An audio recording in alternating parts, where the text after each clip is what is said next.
Débuter sur le montage vidéo avec CapCut, il y a rien de plus simple. Un logiciel vraiment facile d'accès pour tout le monde et pour débuter, il y a rien de mieux. J'ai utilisé Final Cut Pro X, j'ai utilisé Sony Vegas 21, Adobe Premiere Pro, le logiciel le plus utilisé, on va dire, par les experts.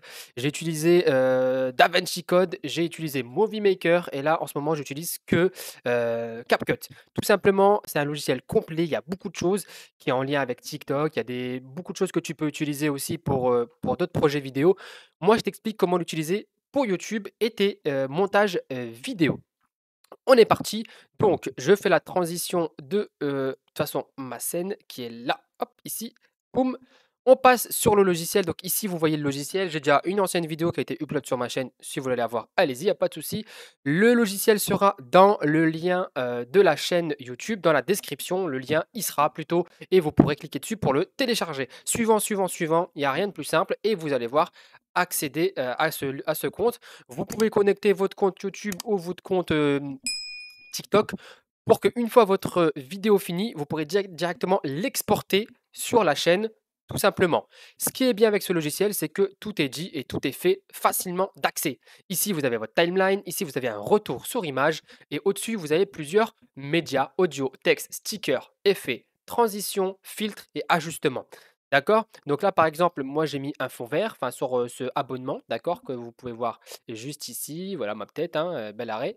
Donc ici, vous pouvez directement voir un petit peu ce qui se passe sur la timeline en défilant votre ligne comme ceci. Donc, si j'ai envie de mettre du texte, je clique sur texte. Et ce qui est bien, c'est que j'ai déjà des textes templates. Ça veut dire que j'ai pas besoin d'aller chercher des effets, des trucs comme ça. Là, par exemple, si je veux utiliser le daily vlog qui est là, je clique dessus. Boum, je l'ajoute à ma timeline. Il apparaît juste là. Je l'étire. Bon, après, je leur dimensionne bien sûr à la taille que je veux. Ici, je change, je fais tuto. Ensuite, en bas, tuto vlog, par exemple, boum, j'enlève ça. Et voilà, ensuite, je le mets à la taille que je veux, tout simplement. D'accord? Donc, c'est fait par calque. Calque 1, calque 2, calque 3. Et donc, quand je clique sur le calque qui est là, bah, juste simplement, vu que je ne suis pas dessus, je ne le vois pas, il est là. Je peux le bouger sur ma timeline, enfin sur mon geste. Et ici, vu que ma vidéo n'est pas bien recadrée, je peux aussi le bouger. Pour revenir aux médias, ici, vous allez tout simplement upload tous les fichiers que vous allez vouloir travailler. L'audio, moi je vous conseille que si vous publiez sur YouTube, de ne vraiment pas utiliser l'audio qui est proposé parce qu'au niveau droit d'auteur sur YouTube, c'est encore un peu compliqué. Je vous conseille vraiment d'utiliser des musiques libres de droit, pardon, que vous trouvez sur la bibliothèque de YouTube, la bibliothèque audio qui est tout simplement accessible à tout le monde et vous allez pouvoir télécharger sans problème et les utiliser sans problème sur vos vidéos. Texte, on l'a fait. Il y a énormément de textes, énormément de choix. Il y a vraiment de quoi se faire plaisir. Il y a même des abonnements, tout ça. Vous n'avez pas besoin d'aller télécharger à droite, à gauche des images, des trucs pour que vous puissiez faire votre propre texte. Il y a des stickers, ce qui peut être aussi marrant si vous utilisez des emojis pour faire des effets, des flèches pour les abonnements, tout ça. Donc rien de plus simple aussi. Voilà, on va utiliser le petit emoticon qui est là. Je clique sur le plus, je peux l'étirer un maximum. Et voilà, vous le voyez, je peux le rediriger ici. Hop, hop, sur ma vidéo et je peux le mettre à la taille que je veux. Voilà. Les effets, c'est tout simplement, par exemple, imaginons que je veux flouter une partie de la vidéo. Hop, bim, la vidéo devient floue et je peux choisir à quel moment, enfin à quelle profondeur de flou je choisis. Donc, CTRL Z pour revenir en arrière. Donc, on a vu les textes, les stickers, les effets, les transitions. Super important aussi, les transitions. Transition, c'est ce qui va, entre guillemets, lier deux vidéos qui ont été cutées, coupées. Donc, ici, vous voyez déjà que j'ai une transition qui a été mise en place. C'est un petit zoom rapide, on le refait. Voilà, vous le voyez juste là, on va le remettre, hop, ici, hop, zoom rapide sur la vidéo et on peut tout simplement cliquer, glisser sur le truc, regardez, hop, on refait zoom et zoom sur la vidéo. Les transitions, super important aussi pour vos vidéos, ça permet de donner plus de dynamisme et surtout de casser un peu la monotonie de votre vidéo. Zoomer, dézoomer, couper, cutter, enlever les bruits blancs, enfin plein de choses importantes à savoir. Si vous voulez un tuto rapide, complet sur comment faire un bon montage qui tient en haleine vos spectateurs, dites-le moi en commentaire et je vous donnerai ça. Énormément de transitions à utiliser. Il y en a qui sont vraiment à éviter. À vous de voir ce que vous voulez faire. C'est vous qui donnez l'impulsion à votre vidéo, qui donnez de l'idée, qui donnez de la vie. C'est à vous de voir. Les filtres, c'est pour un petit peu remodifier le coloris de votre vidéo.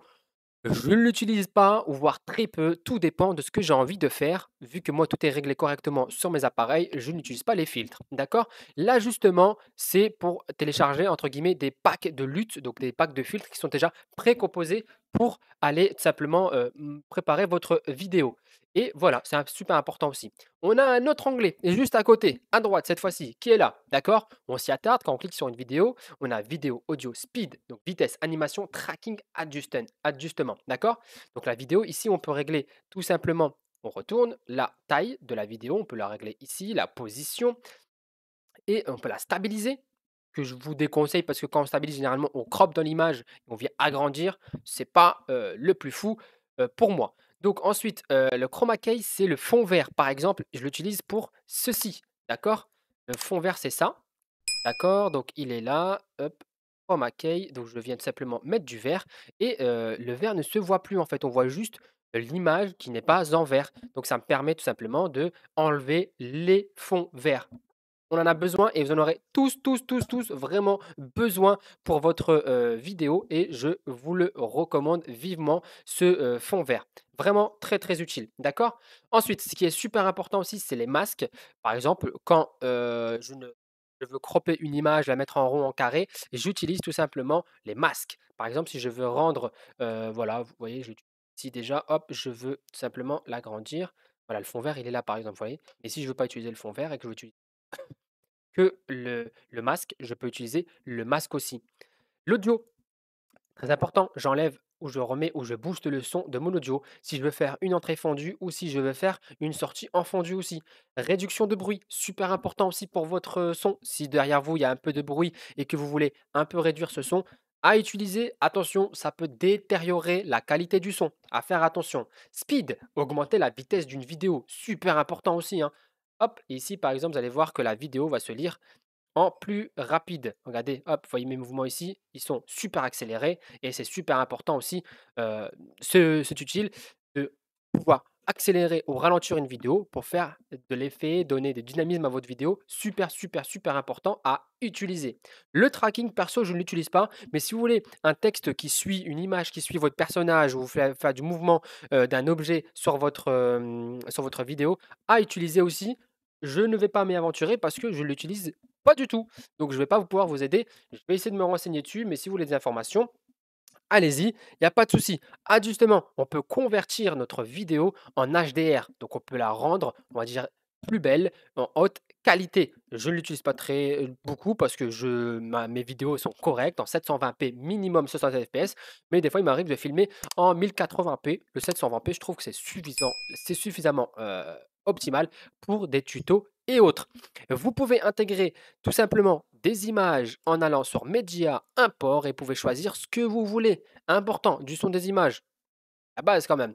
Donc voilà, et une fois que tout est fait, une fois que tout votre montage est fait, bon, moi mon montage est fait un peu à l'arrache, hein, on va pas se mentir les gars. Donc vous allez faire exporter, vous allez mettre votre vidéo ici, tac tac tac tac. Mais attendez, ce que je vous ai pas dit, c'est que vous allez pouvoir créer directement votre miniature sur le logiciel. Et ça fait gagner du temps. Par exemple, je prends ce passage de la vidéo, hop, on va dire ici, je fais éditer, il me propose des templates de miniatures. On va dire que allez, celui-là est top. Je viens, je fais tuto, CapCut,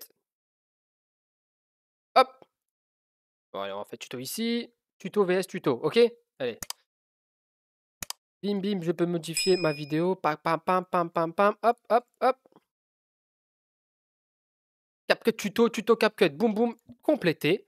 Ma miniature est faite, est là. Hop, je peux venir l'exporter. Je peux mettre tuto CapCut ici. Je peux choisir où il va se mettre enregistré. Ne touchez pas. D'accord. La résolution, comme je vous dis, le bitrate, vous mettez en height. Vous mettez le codec H264, très important. Format MP4. Moi, je le mets en 60 fps. D'accord. En 50 fps, pardon. Et la cover, je laisse.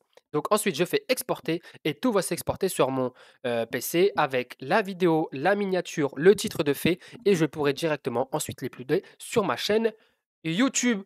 Si cette vidéo vous a plu, n'hésitez pas à liker, commenter et partager, c'est super important. Je vous dis à une prochaine vidéo. Ciao, ciao.